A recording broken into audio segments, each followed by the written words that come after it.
Saan na kaya yung mga yun? Ginabi na sila. Ewan ko.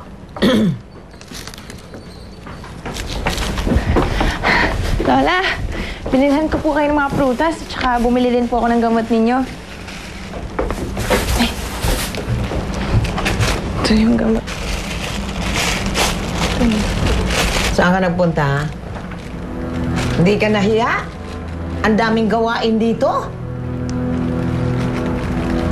Ay, Lola, dumaan lang po kami sa may ilog kasi nanood po kami ng practice ng rowing team. Tiyang, galing ng match. Ikaw talaga, Rafa. Sinasama pa sa kalokohan tong si Cara. Eh, gusto ko lang naman po siya ipasyal eh. Tsaka minsan lang naman po yun.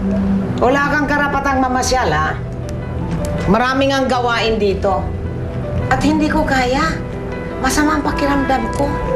At ikaw may kasalanan yan, eh.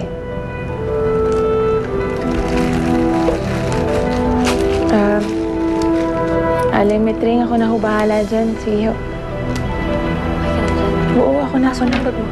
Sige. Salamat, ha. Kaya, Papasyal-pasyal ka pa. Hindi ka ba nahihiyan yan? Kamamatay lang ng nanay mo, ha? Ano? Naghahanap ka ng lalaki? Hindi ho. grabe din naman yung lola mo, no? Dinaing pa yung tsahin ko sa pagkabuhangera. Kahit naman anong gawin niya o sabihin niya, hindi ko magagawang magalit sa kanya. Tama naman siya. Anong tama doon? Eh, napakabait mo. Tapos kung anong binibintang niya sa'yo. Maling-mali talaga eh. Naku kuya ha, bumibenta na yung style mo. Alam mo, hindi ka bagay dito sa Manila eh. Kakainin ka ng buhay ng mga tao dito. Oo nga, Cara. Minsan kasi, matuto ka namang lumaban.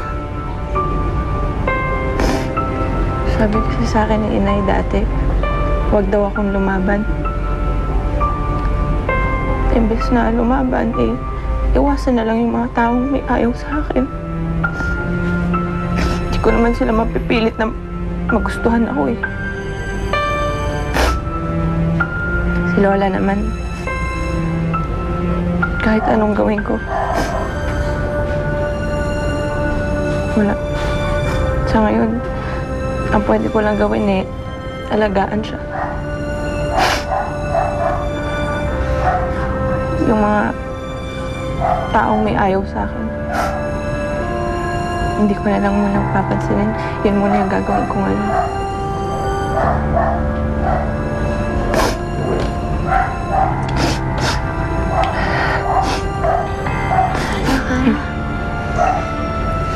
Gusto ko naman namin eh. Ikaw, kuya?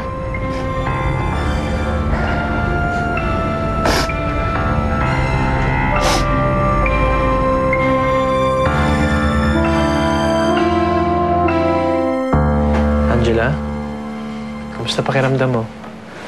Mabuti-buti na. Pwede na ba nating hanapin yung anak ko? May balita na ba sa kanya? Eh, wala pa kasing balita.